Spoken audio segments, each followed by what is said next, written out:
जैसा कि आप लोगों को पता है 100 से ज़्यादा लोगों की मौत हो गई इस हादसे में और सभी लोग संसद में थे। संसद से बाहर निकलने के बाद में अपनी अपनी राय व्यक्त किए सभी लोगों ने। ओवैसी ने, डिम्पल यादव ने, अखिलेश यादव ने, राहुल गांधी ने और योगी आदित्यनाथ ने चौंकाने वाला बयान दिया है।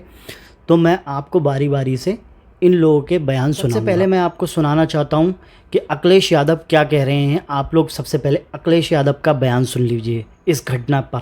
सवाल ये कि इतने बड़े पैमाने पे इतने लोगों की जान जाना, आखिरकार सरकार क्या कर रही थी, और सरकार की जानकारी में होने के बाद भी इतनी बड़ी घटना हो जाए, बहुत दुखद है। सरकार की जिम्मेदारी बनती है कि अगर किसी आयोजन में इतने लोग इकट्ठे हो रहे हैं या इतने लोग आने वाले हैं, तो आखिरकार उनकी सुरक्षा, उनकी व्यवस्था के लिए सरकार ने क्या किया, ये सबसे बड़ा प्रश्न लगता है।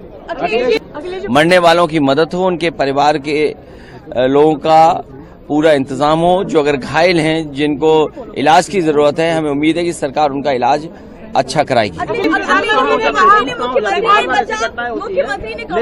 चूक कैसे हो जाती है, बार बार ऐसी घटना होती है। देखिए, जब तक आप किसी आयोजन पे शुरुआत में से लेकर के अंत तक ध्यान नहीं देंगे तो ऐसी घटना ही होंगी।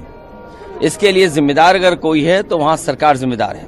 अब मैं आप लोगों को सुना देता हूं डिम्पल यादव क्या कह रही हैं इस घटना पर, उनका क्या विचार है, क्या उनकी राय है।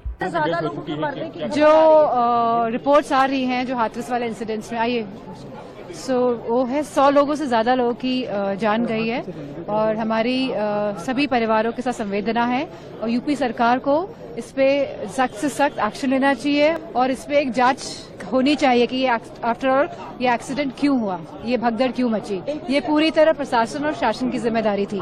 अब मैं आप लोगों को सुनवा देता हूँ असदुद्दीन ओवैसी क्या कह रहे हैं इस घटना के बारे में।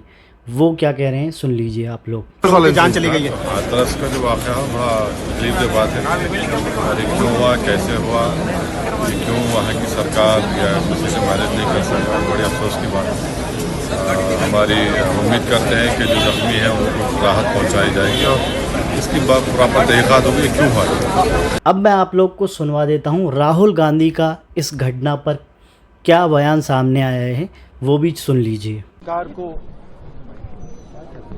लोगों की मदद करनी चाहिए सेंसिटिवली, और सब परिवारों को जिन्होंने किसी को खोया है मैं कंडोलेंसेस ऑफर करता हूँ। Thank you. अब मैं आपको सुना देता हूँ योगी आदित्यनाथ का बयान इस घटना पर। चौंकाने वाला बयान सामने आया है, आप ये बयान सुन लीजिए। देखिए, घटना अत्यंत दुखद और हृदय विदारक है। वहाँ पर स्थानीय आयोजकों ने एक भोले बाबा का कोई आयोजन स्थानीय गांवों में उनके द्वारा सत्संग के आयोजन के माध्यम से किए जाते रहे हैं। उस समय जब मंचीय कार्यक्रम संपन्न हो चुका होता है, सत्संग के प्रवचनकर्ता वहां से मंच से उतर रहे थे, तो उनकी तरफ अचानक भक्तों की भीड़ उन्हें छूने के लिए उधर जा रही थी और सेवादारों के द्वारा रोकने पर यह हादसा वहां पर घटित हुआ। मृतक के परिजन को 2-2 लाख रुपए की और गंभीर रूप से घायल परिवारों की, नागरिकों के लिए भी 50-50 हजार रुपए की सहायता की घोषणा की है। राज्य सरकार इस पूरी घटना की तह में जाएगा। यह हादसा है या साजिश, यह भी हम इसकी तह में जाकर के इसको देखेंगे।